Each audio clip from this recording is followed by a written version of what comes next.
Welcome friends. இன்றைக்கி நம்ம ரெட்டோ ரெசிபீஸில் காரடையான் நோன்பு செலிப்ரேஷனோட ஒரு ஜிஸ்ட்டு தான் பார்க்க போகிறீங்க.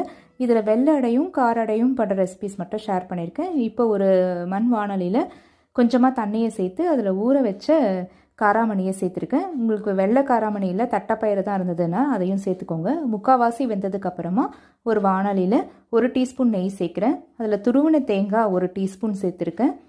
ஒரு கைப்பிடி அளவுக்கு நம்ம முக்கால்வாசி வேக வச்ச காராமணியை சேர்த்துக்கிறேன். இதை நெய்யிலே ஒரு ஃபியூ மினிட்ஸ் வறுபடட்டும்.